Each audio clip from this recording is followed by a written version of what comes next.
Anyone who works in the Horn of Africa would benefit from attending this course. We bring top experts on a wide range of issues to the course.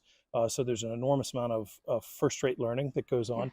And it's interactive learning. It's not just listening to lectures. It's sitting with the experts over coffee or tea or a meal or beer, asking whatever you want to ask about, so you get a chance to drill down both in the sessions and outside.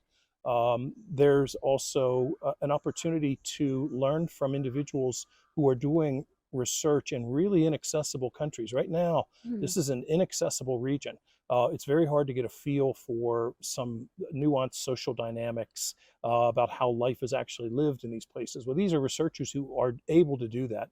So they bring a level of textured understanding of really inaccessible knowledge to the table as well. Then there's the social networking with 30, 40 people who are all working in the region, learning from one another. That's been really valuable. And then the final point that I find really attractive is we're bringing academics to a policy-oriented group. And so we're bringing some academic theories and concepts, but we are academics who are very attuned to the so what question. This is not theoretical. These are concepts that are useful tools for understanding very complicated parts of the world where we live. So we try really hard to integrate the academic and the policy worlds.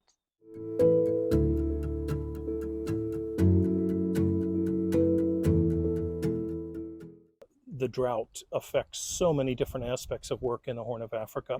And we want to make sure that our course programming really addresses it systematically. So we will have a climate change expert who will talk about the broad changes in the climate across the Horn of Africa. We will have a session on resilience, local resilience. These are communities that have adapted for a long time to a region of high variability in rainfall, but that those resilience and coping mechanisms are under real stress. And so we will drill down on looking at how communities are still able to cope, where they're not, migration, remittances, all of the different aspects of livelihoods that are affected by the drought, and longer term implications for these communities.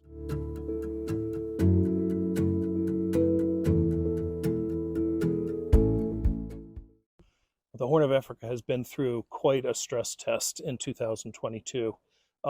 It is emerging from a period of civil war, of contentious elections, of polarization, a range of, and drought, and potential famine, a lot of issues that have really pushed the region to its limits. And so we will be looking at a number of governance issues that we think are really critical to next steps in regrouping, in healing, and moving forward after such a difficult year. That will include looking at patterns of governance and inclusivity in governance, taking a close look at how different governments across the region are either addressing inclusion or not, and what that means for durable peace.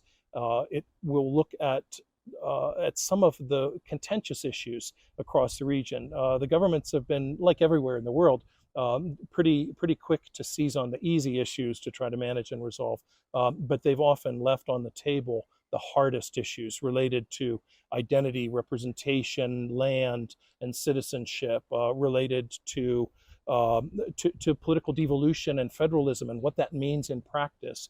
All of those issues we will be taking a really close look at because they're essential for understanding next steps in the region.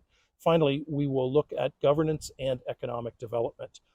This is a region that within the next 7 years is going to host 5 of Africa's largest economies: Ethiopia, Uganda, Kenya, Tanzania, and Democratic Republic of Congo. It's potentially an enormous opportunity for the region if good governance is in place. At the same time, the region is experiencing a demographic explosion, so there's going to be much more pressure for jobs, for youth opportunities, all of those things we're going to take a very close look at.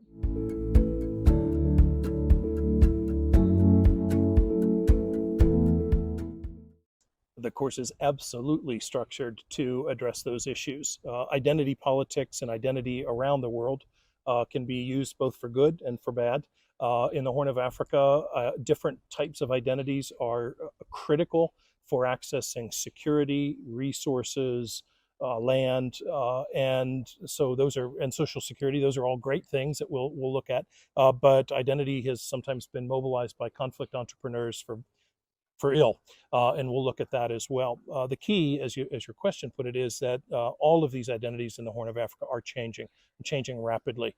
Very different understandings and manifestations of faith groups, of ethnicity and clan or tribe or nation, of gender and gender as it relates to issues of access and marginalization. A big part of the course's value, I think, is teasing out how different identities either privilege certain groups in their access to power and resources, or marginalize them, and that's especially important for humanitarian actors to understand.